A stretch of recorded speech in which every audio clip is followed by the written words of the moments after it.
যখন আমাদেরকে যারা জঙ্গি বানিয়ে বিশ্বব্যাপী অপমান করার চক্রান্ত করেছিল, আল্লাহ সুবহানাহু ওয়া তাআলা তাদেরকে ডেভিল বানিয়ে, শয়তান বানিয়ে শিকার করার জন্য অভিযান চালাচ্ছেন। জঙ্গি হলো যোদ্ধা, সম্মান রয়েছে। ডেভিল হচ্ছে শয়তান। আমরা মৎস্য শিকারের কথা জানি, হরিণ শিকারের কথা শুনি, বাঘ শিকারের কথাও মাঝে মধ্যে পূর্বপুরুষদের থেকে শুনি, কিন্তু শয়তান যে শিকার করা যায় এটা আমাদের জানা ছিল না। শয়তান আল্লাহ সুবহানাহু ওয়া তাআলার নির্দেশের বিরুদ্ধে যুক্তি পেশ করেছিল। আল্লাহ বলেছিলেন, ফাখরুজ, এখান থেকে বেরিয়ে যা, তোর জন্য জান্নাতে বসে অহংকার করার সুযোগ নেই। তুই আমার সামনে দাঁড়িয়ে অহংকার করেছিস, তুই আমার জান্নাত থেকে বের হয়ে যা। ঠিক বাংলার জমিনেও একজন হুঙ্কার ছেড়ে বলেছিল, পালায় না। আল্লাহ সুবহানাহু ওয়া তাআলা বললেন, বাংলার পবিত্র জমিনে তোর থাকার সুযোগ নেই, যেখানেও নয়, বাংলা ছেড়ে পালিয়ে যা। পালাইছে রে, পালাইছে, এই স্লোগান দিন। পালাইছে রে, পালাইছে, পালাইছে রে, পালাইছে।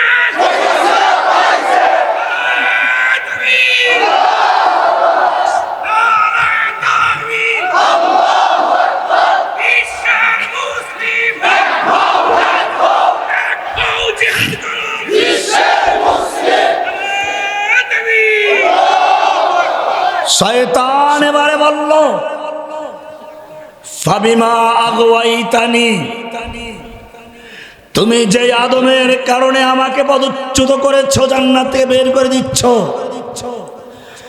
লাআকুদান্না লাহুম সিরাতাকাল মুস্তাকিম, আমি সেই বনি আদমকে পথভ্রষ্ট করার জন্য তোমার সিরাতে মুস্তাকিমের মাঝ পথে বসে থাকবো।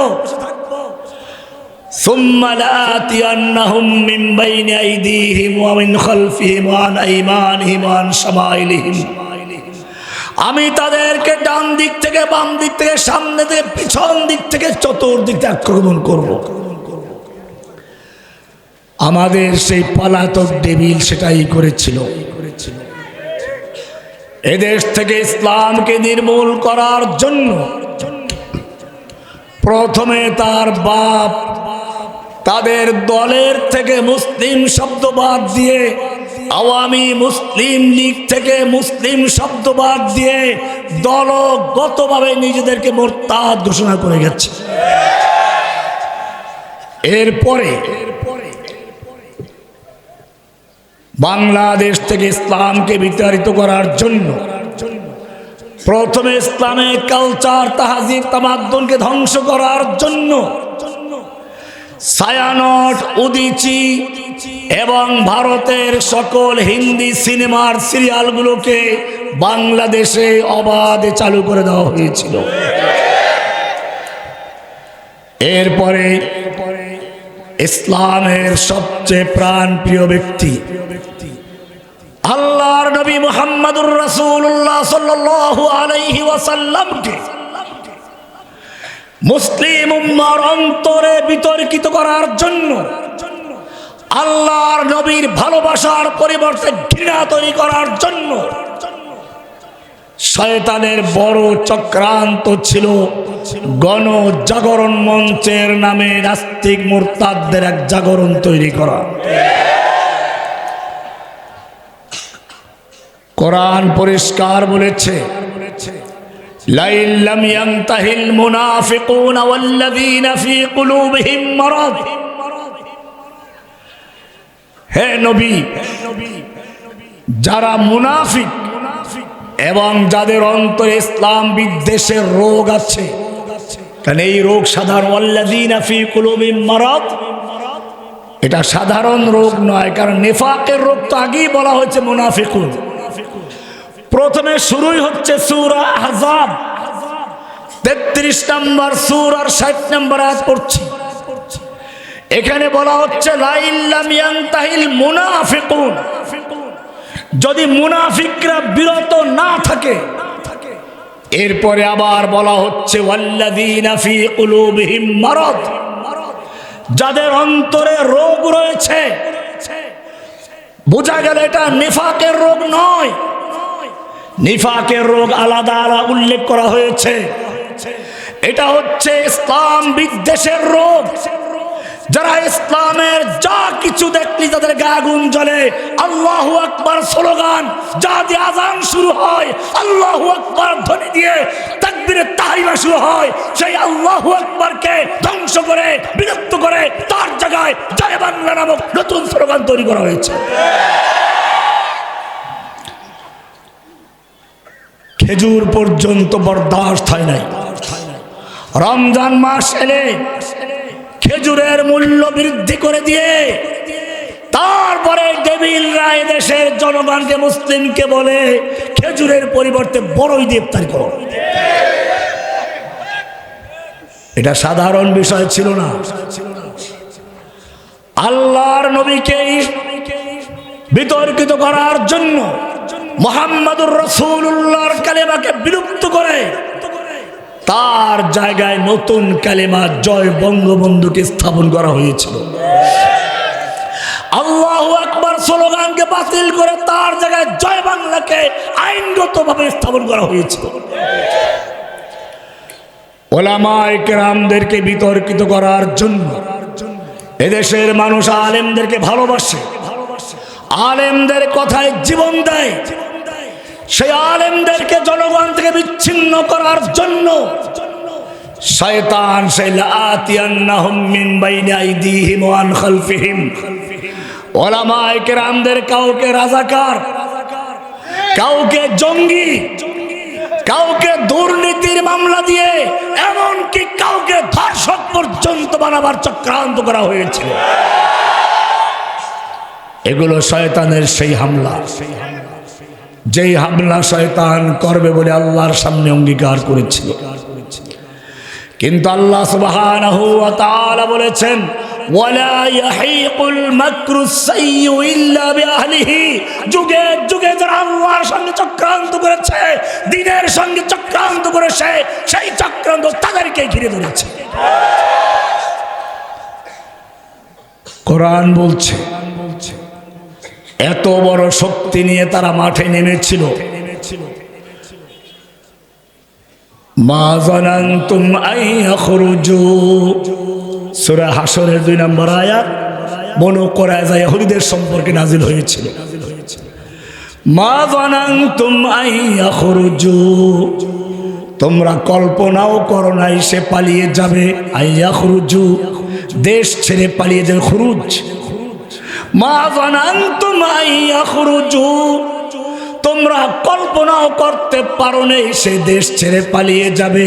ওয়াযান্নু আন্নাহুম মানিআতুহুম হুসুনুহুম মিনাল্লাহ, তারাও মনে করেছিল আন্নাহুম মানিআতুহুম, তাদেরকে রক্ষা করবে, তাদেরকে বাঁচাবে। কে বাঁচাবে?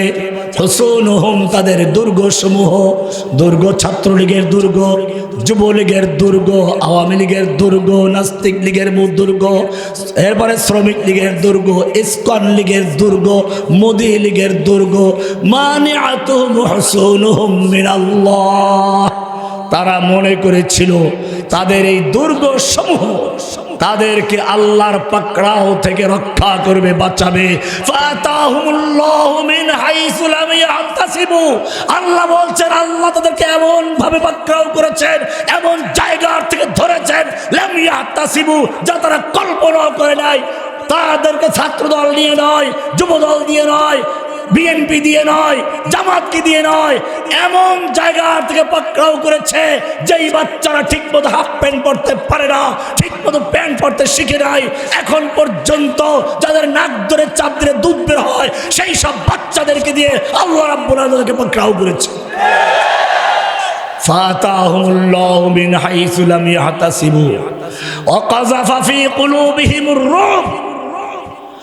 আল্লাহ তাআলা তাদের অন্তরে ভয় ঢুকিয়ে দিলেন, ভীতির সঞ্চার করে দিলেন। শেষ পর্যন্ত ছাত্রলীগ, পুলিশ লীগ কাউকে না বলে সে দেশ ছেড়ে পালিয়ে গেল। এবারে আমাদের মনে রাখতে হবে, এটাই আল্লাহর নিয়ম। ওয়াতিলকাল আইয়ামু নুদাবিলুহা বাইনান নাস। আল্লাহ বলছেন এভাবে আমি পালা বদল করে থাকি, ক্ষমতার পালা বদল করি।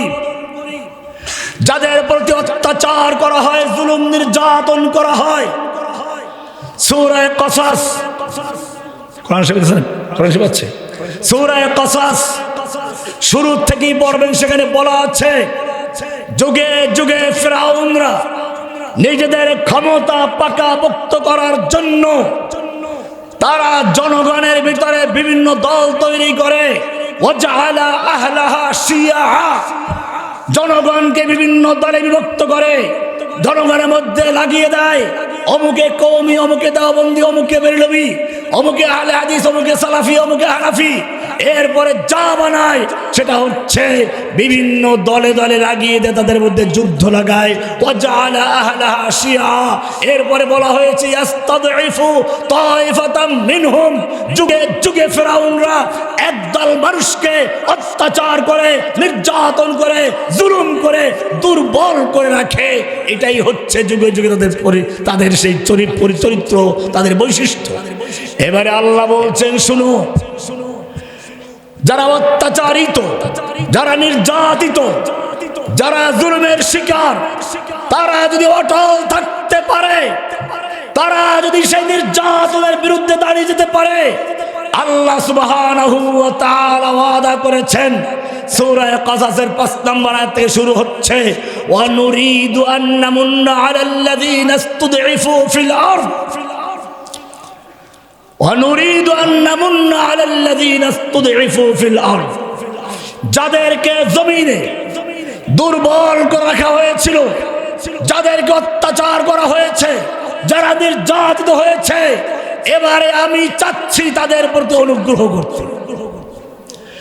স্বর্ণ যদি সুন্দরী নারীর গলার হার হতে চায়, স্বর্ণ যদি সুন্দরী নারীর গলার হার হতে চায়, তাকে আগুনে পোড়া খেতে হয়, হাতুড়ির বাড়ি খেতে হয়, তারপরে অলংকার হয়, এরপরে সুন্দরী নারীর গলায় শোভা পায়। ঠিক তেমনি ভাবে যদি তুমি বিশ্বের বুকে, বাংলার বুকে আল্লাহর দ্বীনকে বিজয়ী করতে চাও, আল্লাহর জান্নাতের অলংকার হতে চাও, তোমাকেও আগুনের পোড়া খেতে হবে, হাতুড়ির বাড়ি খেতে হবে, এরপরেই তোমাকে আল্লাহ তাআলা নেতৃত্ব দান করবেন।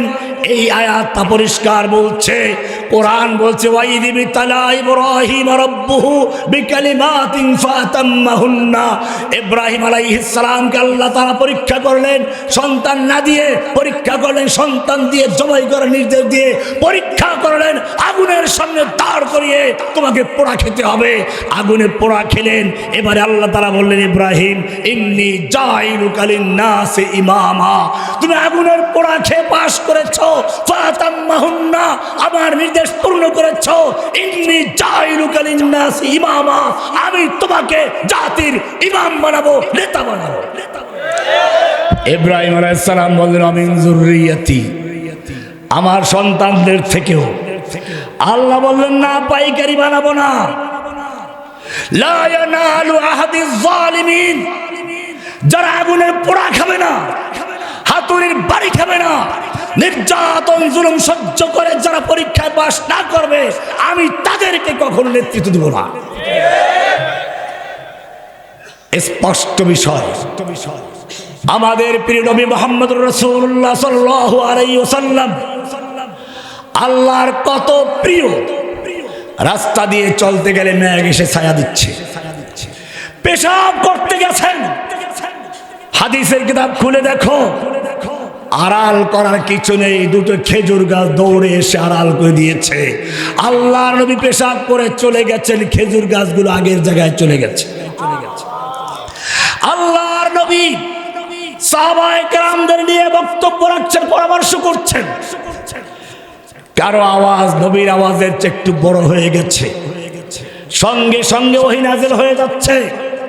ইয়া আইয়ুহাল্লাযীনা আমানু লা তারফাউ আসওয়াতাকুম ফাওকা সাওতিন নবী। হে ঈমানদারগণ, খবরদার খবরদার, নবীর আওয়াজের চেয়ে জোরে আওয়াজ করে কথা বলবি না। খবরদার যদি এমনটা করিস, আনতাহবাতা আমালুকুম, তোদের জীবনের সমস্ত আমল বরবাদ হয়ে যাবে। নামাজ, রোজা, হজ, যাকাত, জিহাদ, কিতাল যা কিছু করেছিস সব বরবাদ হয়ে যাবে, টেরও পাবি না, সব ধ্বংস হয়ে যাবে। কি মায়া নবীর জন্য। এবারে আরো দেখো, আল্লাহর নবী তাহাজ্জুদে দাঁড়িয়ে পা ফুলে যাচ্ছে।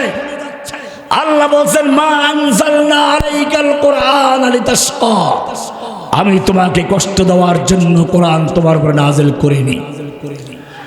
কি সুন্দর মায়াবী ডাক দিচ্ছেন, ইয়া আইয়ুহাল মুযাম্মিল কুমিল লাইলা ইল্লা কালিলা নিসফাহু আও ইনকুস মিনহু কালিলা আও জিদ আলাইহি। ওহে মুযাম্মিল, ও কামলিওয়ালা, ওঠো, রাত্রি জাগরণ করো, তবে কিছুক্ষণ ঘুমাও, অর্ধেক বা তার চেয়ে একটু বেশি বা তার চেয়ে একটু কম। তার মানে হচ্ছে, তুমি যেমন সারা রাত্র ইবাদত করলে খুশি হও, আমি আল্লাহ তোমাকে কিছুক্ষণ ঘুমান্ত দেখতে খুশি হয়ে যায়। আরো সামনে চলুন, কোরআন নাজিল হচ্ছে। কোরআনকে দ্রুত মুখস্থ করার জন্য ঠোঁট নাড়াচাড়া করে পড়া শুরু করেছেন। হেফজখানার বাচ্চারা যেরকম ঝুলে আর ঠোঁট নাড়িয়ে পড়ে, আল্লাহর নবী কোরআন মুখস্থ করার জন্য ঠোঁট নাড়াচাড়া করতে লাগলেন। আল্লাহ বলছেন, এত কষ্ট দরকার নেই। লা তুহাররিক বিহি লিসানাকা লিতাজালা বিহি। হে নবী, কোরআনকে দ্রুত মুখস্থ করার জন্য ঠোঁট নাড়াচাড়া করে মুখস্থ করার মতো কষ্ট করার কোনো প্রয়োজন নেই। ইন্না আলাইনা জামাহু ওয়া কুরআনা, গোটা কোরআনকে নূর বানিয়ে আপনার সিনার মধ্যে জমা করে দেওয়ার দায়িত্ব আমি আল্লাহ নিজে গ্রহণ করে নিয়েছি। শুধু কোরআন জমা করে দেওয়াই না, পড়ার দায়িত্ব, বয়ান করার দায়িত্ব সব আমি নিয়েছি। এত কষ্ট দরকার নেই।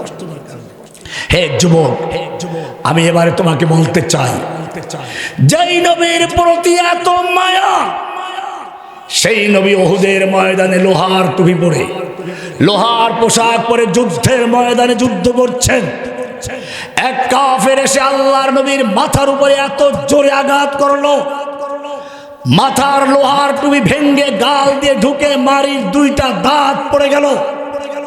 লোহাটা ঢুকিয়ে রইল। একজন সাহাবী যুদ্ধের পরে সেই লোহা বের করতে গিয়ে দাঁত দিয়ে জোরে টান দিলেন, ওই সাহাবীর দুটো দাঁত পড়ে গেল, লোহাটা বেরিয়ে আসলো। আমি জিজ্ঞেস করতে চাই, তোমার যখন একটু দাঁতে যন্ত্রণা হয় পাগল হয়ে যাও, ডাক্তার দেখাবার জন্য নাচতে থাকো। তোমার নবী রক্তাক্ত হলেন, যখন নবীকে উদ্দেশ্য করে ওই কাফের তলোয়ার দিয়ে আঘাত করছিল, তখন আল্লাহ দেখতে পাচ্ছিলেন কিনা? আল্লাহর ফিরাবার ক্ষমতা ছিল কিনা? ফিরিয়েছিলেন কিনা? ফিরান নাই। কেন? যেই নবীকে আল্লাহ এত ভালোবাসেন, একটু আগে যার ফিরিস্তি কিছুটা দিলাম, সেই নবী তায়েফের ময়দানে মার খাচ্ছেন, পাথর বৃষ্টি হচ্ছে, লুটিয়ে পড়ছেন। কাফের ধরে দাঁড় করে আবার পাথর নিক্ষেপ করা শুরু করলো। আমি জিজ্ঞেস করতে চাই, তায়েফের ময়দানের দুষ্ট লোকেরা যখন নবীর প্রতি পাথর বৃষ্টি করছিল, আল্লাহ দেখতে পাচ্ছিলেন কিনা? আল্লাহর ফিরাবার ক্ষমতা ছিল কিনা? ফিরিয়েছিলেন কিনা? কেন ফিরান নাই? এখানে রহস্য লুকায়িত আছে। যুগে যুগে যারা ইসলামের জন্য কাজ করবে, আল্লাহ রাব্বুল আলামিন তাদেরকে পরীক্ষা নিয়ে এই কাজ দিবেন। ইন্নী জাইলুকা লিন-নাসি ইমামা, ইমাম হওয়ার জন্য পূর্ব শর্তই হচ্ছে, সুতরাং যিনি সাইয়্যিদুল মুরসালিন হবেন, নবীদের ইমাম হবেন, তাকে অবশ্যই প্রাকৃত হবে, পাথর বৃষ্টির সামনে দাঁড়িয়ে থাকতে হবে, তলোয়ারের সামনে দাঁড়িয়ে থাকতে হবে। এরপরে তাকে বলতে হবে আনান নবিয়্যুল লা কাযিব আনা ইবনে আব্দুল মুত্তালিব, আমি পেলাবার নবী নই, আমি পালাই না, আমি আব্দুল মুত্তালিবের সন্তান। এরপরে আল্লাহ সুবহানাহু ওয়া তাআলা তাকে ইমাম বানিয়েছেন। কোরআন সেটাই বলছে তোমাদেরকে, তোমাদের জন্য আজকের এই আয়াত। তোমাদের বিচলিত হলে চলবে না। জেনে রাখবে, যেই পাখির কণ্ঠে মধুর আওয়াজ আছে, অথবা যেই পাখি দেখতে সুন্দর, মানুষ তাকে কেবলমাত্র খাঁচায় বন্দি করে রাখে। কাউয়া কোনোদিন কেউ খাঁচায় বন্দি করে খাওন দেয় না, পারে না। সুতরাং যাদের কণ্ঠে কোরআনের বাণী থাকবে, যাদের ভিতরে আল্লাহর ভয় থাকবে, যারা আল্লাহর দ্বীনকে বিজয়ী করার জন্য কাজ করবে, নবী ওরা কাজ করবে। নবীকে কেন পাঠানো হয়েছিল? যদি প্রশ্ন করি এক কথায় উত্তর দাও, একটা উত্তরই আসবে, হুয়াল্লাযী আরসালা রাসূলাহু বিল হুদা ওয়া দীনিল হক লিইয়ুযহিরাহু আলাদ দীন কুল্লিহি। তিনি আল্লাহ, যিনি তার রাসূলকে হুদা দিয়ে পাঠিয়েছেন, পথ নির্দেশিকা দিয়ে পাঠিয়েছেন, রোড ম্যাপ দিয়ে পাঠিয়েছেন, সংবিধান দিয়ে পাঠিয়েছেন। কেন পাঠিয়েছেন? লিইয়ুযহিরাহু আলাদ দীন কুল্লিহি, সকল দ্বীনে বাতিলকে কবর দিয়ে, দ্বীনে বাতিলকে উৎখাত করে, দ্বীনে বাতিলকে ধ্বংস করে, দ্বীনে বাতিলকে সমাজ থেকে, রাষ্ট্র থেকে, আদালত থেকে, সংসদ থেকে, সব জায়গা থেকে বাতিল করে দিয়ে একমাত্র আল্লাহ দ্বীনে হককে বিজয়ী করবে। এটাই ছিল নবীর মিশন, এটাই ছিল নবীকে পাঠানোর উদ্দেশ্য।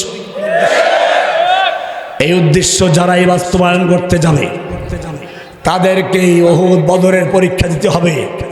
আল্লাহ বলছেন, আম হাসিবতুম আন তাদখুলুল জান্নাহ, তোমরা কি মনে করে বসেছো জান্নাতে চট করে ঢুকে পড়বে? ওই যে একজন চট করে ঢুকে পড়ে, আমি বলে থাকি চট করে ঢুকে পড়ো। তুমি চট করে ঢুকে পড়ো। বাংলার তাওহীদি জনতা, ব্রাহ্মণবাড়িয়ার শহীদেরা, হাটাজারির শহীদেরা, শাপলা চত্বরের শহীদেরা, বিডিআর বিদ্রোহের নামে তাদের হত্যা করেছে সেই লোকেরা, এবং জুলাই আগস্টের বাচ্চারা শহীদ হয়েছে, বন্ধু হয়েছে, অপেক্ষা করছে তুমি কখন চট করে ঢুকে পড়বে। তাদের বিচারের হত্যার বদলাতে গিয়ে তোমাকে ফাঁসিতে ঝুলিয়ে তোমাকে লটকানোর জন্য এদেশের তো অপেক্ষা করছে। আল্লাহ বলছেন, ওয়া নুরিদু আন নামুন্না আলাল্লাযীনা ইসতুদঈফু ফিল আরদ, যাদেরকে দুর্বল করে রাখা হয়েছিল, যাদের প্রতি অত্যাচার করা হয়েছিল, যারা মজলুম হয়েছে, এবারে আমার পালা এসেছে, ওয়া নুরিদু আন নামুন্না আলাল্লাযীনা ইসতুদঈফু ফিল আরদ, তাদের প্রতি অনুগ্রহ করার। সে অনুগ্রহ তোমরা পেয়েছো, আমরা পেয়েছি। আমরা কারাগার থেকে বেরিয়েছি, তোমরা উন্মুক্ত বাতাসে কথা বলতে পারছো, এটা আল্লাহর প্রথম অনুগ্রহ। 2 নম্বর ওয়াদা করেছেন আল্লাহ রাব্বুল আলামিন, বলেছেন ওয়া নাজআলাহুম আইম্মাতান, যারা নির্যাতিত হয়েছো, নিপীড়িত হয়েছো, যারা ইব্রাহিমের সন্তান, ইব্রাহিমকে যেরকম ভাবে ইন্নী জাইলুকা লিন-নাসি ইমামা, এখানে বলেছেন ওয়া নাজআলাহুম আইম্মাতান, আমি ইব্রাহিমের সেই সন্তানদেরকে যুগের ইমাম বানাবো, নেতা বানাবো, লিডার বানাবো। 3 নম্বর ওয়া নাজআলাহুমুল ওয়ারিসিন, আমি তাদেরকে ওয়ারিস বানাবো। কার ওয়ারিস? ওয়া নাজআলাহুমুল ওয়ারিসিন, আমি তাদেরকে ওয়ারিস বানাবো। কার ওয়ারিস? উলামায়ে কেরাম এমনিতেই নবীর ওয়ারিস, আল্লাহর প্রতিনিধি। এরপরে বলছেন ওয়া নুমাক্কিনা লাহুম ফিল আরদ, 4 নম্বর পুরস্কার আল্লাহ দিবেন। ওয়া নুমাক্কিনা লাহুম ফিল আরদ, আমি তাদেরকে জমিনের তামকিন দিব, ক্ষমতা দান করব। বোঝা গেল ক্ষমতা আল্লাহ তাদেরকে দিবেন যারা অত্যাচারিত, নির্যাতিত, নিপীড়িত, যারা জেল জুলুম অত্যাচার সহ্য করেছে, যারা জীবন দিয়েছে, আল্লাহ বলছেন ওয়ানুমাক্কিনা লাহুম ফিল আরদ, আমি কেবলমাত্র তাদেরকে জমিনের তামকিন দিব, ক্ষমতা দান করব। সুতরাং আল্লাহ এই আয়াত অনুযায়ী আজকের ক্ষমতার অধিকারী কেবলমাত্র তোমরা, শুধুমাত্র তোমরা। কারণ তোমরা জীবন দিয়েছো শাপলা চত্বরে, তোমরা জীবন দিয়েছো সেই ব্রাহ্মণবাড়িয়াতে, তোমরা জীবন দিয়েছো হাটাজারিতে, তোমরা জীবন দিয়েছো এই জুলাই আগস্টে। সুতরাং কোরআনে আয়াত তোমাদেরকে বলছে ওয়ানুমাক্কিনা লাহুম ফিল আরদ, আমরা তাদেরকে, আল্লাহ বলছেন আমি তাদেরকে জমিনের তামকিন দান করব, খেলাফত দান করব। এরপরে ৫ম নম্বর বলছেন ওয়ানুরিয়া ফিরআউনা ওয়া হামানা ওয়া জুনুদাহুমা মিনহুম মা কানু ইয়াহজারুন, এবং ফিরআউন, হামান এবং তাদের সৈনিকদেরকে, তার মানে হচ্ছে বর্তমান সময়ে ফিরআউন হামানের ভূমিকায় যারা ছিল, যারা অত্যাচার করেছে, যারা নির্যাতন করেছে, জুলুম করেছে, তাদেরকে এবং তাদের সৈনিকদেরকে দেখিয়ে দিব মিনহুম মা কানু ইয়াহজারুন, যা তারা ভয় করছিল সেটাই। তারা ভয় করছিল তাদের হত্যা করা হবে, তারা ভয় করেছিল তাদেরকেও জেলে যেতে হবে, তারা ভয় করেছিল, তারা যেভাবে আমাদের হাতে হ্যান্ডকাপ লাগিয়েছে, মাথায় হেলমেট লাগিয়েছে, বুকে বুলেট প্রুফ জ্যাকেট লাগিয়েছে, পায়ে ডান্ডা বাড়ি লাগিয়েছে, আল্লাহ বলছেন ওয়ানুরিয়া ফিরআউনা ওয়া হামানা ওয়া জুনুদাহুমা, আমি ফিরআউন, হামান এবং তাদের সৈনিকদেরকে দেখিয়ে দিব মা কানু ইয়াহজারুন, যা তারা ভয় করছিল তাদের পেছনেই লাগবে। কিন্তু জেনে রাখো, আমাদেরকে যারা অত্যাচার করে জেলখানা রেখেছিল, তারা জেলখানায় এখন জামাই আদরে বসবাস করছে, তাদেরকে হাসতে দেখা যায়। কিন্তু মনে রাখতে হবে আল্লাহ সুবহানাহু ওয়া তাআলা যে ওয়াদা করেছেন, এই ওয়াদার হকদার হওয়ার জন্য পরীক্ষা আরো দিতে হবে। কোরআন বলছে আম হাসিবতুম আন তাদখুলুল জান্নাহ, তোমরা কি মনে করেছো জান্নাতে এমনি ঢুকে পড়বে? ওয়ালাম্মা ইয়াতিকুম মাসালুল লাযীনা খালাউ মিন ক্বাবলিকুম, অথচ এখনো তোমাদের প্রতি আসেনি ওই সমস্ত বিপদ আপদ মুসিবত যা এসেছিল তোমাদের আগের লোকদের প্রতি। মাসসাতুমুল বাসাউ ওয়াদ-দাররা ওয়া যুলজিলু হাত্তা ইয়াকুলার রাসূলু ওয়াল্লাযীনা আমানু মাআহু মাতা নাসরুল্লাহ, এমন কি স্বয়ং আল্লাহর রাসূল এবং তার সঙ্গীরা বলতে বাধ্য হলেন মাতা নাসরুল্লাহ, আল্লাহর সাহায্য কবে আসবে। সুতরাং যুবক, তোমাকে মনে রাখতে হবে, তোমাকে মনে রাখতে হবে সেই পোড়া খাওয়ার জন্য, নির্যাতন জুলুম সহ্য করার জন্য, সত্যিকার যদি তুমি দিনকে কায়েম করতে চাও, সেজন্য তোমাকে আজকে আল্লাহ আহ্বান জানাচ্ছেন ওয়া লাকুম লা তুকাতিলুনা ফি সাবিলিল্লাহ। হে যুবক, তোমাদের কি হলো? ওয়া লাকুম, কি হয়েছে তোমাদের? লা তুকাতিলুনা ফি সাবিলিল্লাহ, তোমরা আল্লাহর রাস্তায় যুদ্ধ করছো না, কিতাল করছো না। ওয়াল মুস্তাদাফিনা মিনার রিজাল ওয়ান নিসা ওয়াল বিলদান, অথচ অসহায় পুরুষ, নারী, শিশু আল্লাহর কাছে ফরিয়াদ করে বলছে রব্বানা আখরিজনা মিন হাযিহিল ক্বরিয়াতিজ যালিমি আহলুহা, হে আমাদের রব, তুমি আমাদেরকে জালিম অধ্যুষিত জনপদ থেকে রক্ষা করো, জালিমদের হাত থেকে বাঁচাও। ওয়াজআল লানা মিন লাদুনকা ওয়ালিয়্যা, তুমি আমাদের জন্য তোমার পক্ষ থেকে ওলি পাঠাও, অভিভাবক পাঠাও। ওয়াজআল লানা মিন লাদুনকা নাসীরা, তুমি আমাদের জন্য তোমার পক্ষ থেকে সাহায্যকারী পাঠাও। হে যুবক, এই আহ্বান আল্লাহ করছেন তোমাকে। এই আহ্বান ভেসে আসছে ফিলিস্তিন থেকে, আহ্বান ভেসে আসছে আফগানিস্তান থেকে, কাশ্মীর থেকে, আর সিরিয়ার থেকে, ইরাক থেকে, তোমার প্রতিবেশী আরাকান থেকে, বাংলাদেশের প্রতিটা কারাগার থেকে। আমা লাকুম লা তুকাতিলুনা ফি সাবিলিল্লাহ, তোমাকে আহ্বান করা হচ্ছে फिर तुझे एक बार करनी है जहां की रहबरी, फिर तुझे एक बार करनी है जहां की रहबरी, उठ खुदा के नाम लेकर फिर आलम बरदारबान। हे যুবক, আবার তোমাকে সালাহুদ্দিন আইয়ুবী, মোহাম্মদ বিন কাসেম, তারেক বিন জিয়াদের মতো নেতৃত্ব দেওয়ার জন্য বয়েদের ঝাঁপিয়ে পড়তে হবে। উঠ খুদা কে নাম লেकर फिर आलम बरदारबान, তোমার সামনে বাধার পাহাড় আসবে, খবরদার তুম দিয়ে বাদ মুখালিফ से न घबराए हो आप, ये तो चलती है तुझे ऊंचा उड़ाने के लिए। মাঝে মধ্যে হুঙ্কার দিবে, ঢুকে পড়বো। জেনে রাখো এটা দেখে মুমিনরা ভয় পায় না। তুন দিয়ে বাদ মুখালিফ সে না ঘবরায় ওকাব। ওহে ঊর্ধ্ব গগনের বাস পাখি তুল্য যুবকেরা, এইসব ঝড় হওয়া দেখে ভয় পেও না। তোমার আদর্শ সাহাবায়ে কেরাম, তাদেরকেও মাঝে মধ্যে হুঙ্কার দাও, ঢুকে পড়বো, এসে যাচ্ছি। আল্লাহ বলেন আল্লাযীনা ক্বালা লাহুমুন নাস ইন্নান নাসা ক্বাদ জামাউ লাকুম ফাখশাউহুম ফাযাদাহুম ঈমানা। তাদেরকে ভয় দেখানো হয়েছিল, বিশাল সৈন্য সমাবেশ ঘটানো হচ্ছে বর্ডারে, ঢুকে পড়বে, সব যোগ দাও। ফাযাদাহুম ঈমানা, তখন তাদের বদরের যুদ্ধের কাহিনী, বদর দ্বিতীয়টা। ফাযাদাহুম ঈমানা, আল্লাহ বলছেন তাদের ঈমান আরো বৃদ্ধি পেল। ওয়াকালু হাসবুনাল্লাহু ওয়া নি'মাল ওয়াকিল, এবং তারা বলল তোদের ভারতের সৈন্য আছে, অস্ত্র আছে, বোমা আছে, জেনে রাখবে আমাদের মাওলা আছে। কে আছে? শয়তান ডান দিক থেকে আসবে, বাম দিক থেকে, সামনে থেকে, পিছন দিক থেকে, কিন্তু উপর দিকটা বলে নাই, ঠিক কিনা?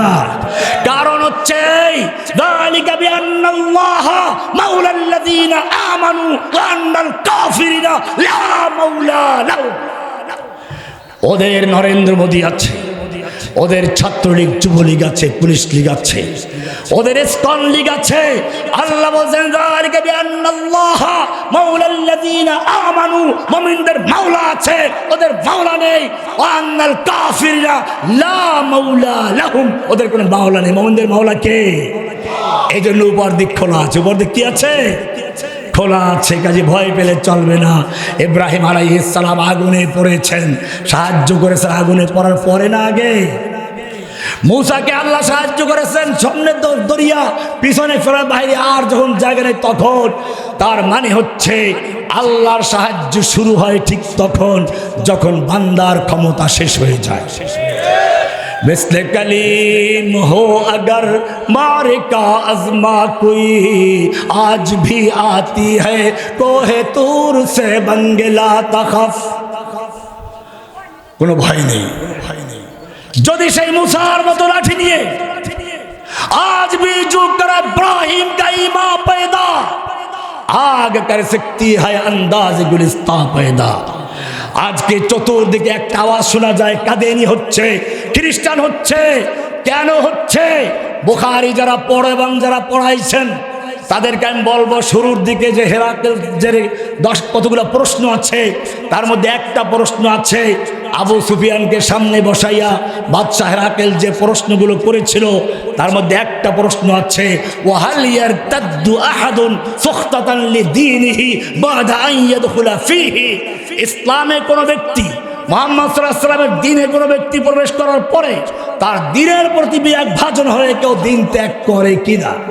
আবু সুফিয়ান তখনও কাফের, বলল না, এমনটা করে না। এরপরে যখন সেই হেরাকেল একের পর এক মন্তব্য করছিল, এই প্রশ্নের মন্তব্য গিয়ে কি বলেছিল ভালো করে দেখো। সেখানে বলেছিল ওয়াকাযালিকাল ঈমান হিনা তুখালিতু বাশাশাতুহু আল কুলুবা। এটাই হচ্ছে ঈমানের বাস্তবতা। যখন ঈমানের বাশাশাত, ঈমানের স্বাদ, ঈমানের আনন্দ, ঈমানের তৃপ্তি যখন অন্তরের সাথে মিলে যায়, তখন দুনিয়ার কোনো ভয় ভীতি, দুনিয়ার কোনো লোভ লালসা তাকে ঈমান থেকে সরাতে পারে না। এটাই সাহাবায়ে কেরাম বিলাল পরীক্ষা দিয়েছেন, এটাই খুবাইব পরীক্ষা দিয়েছেন।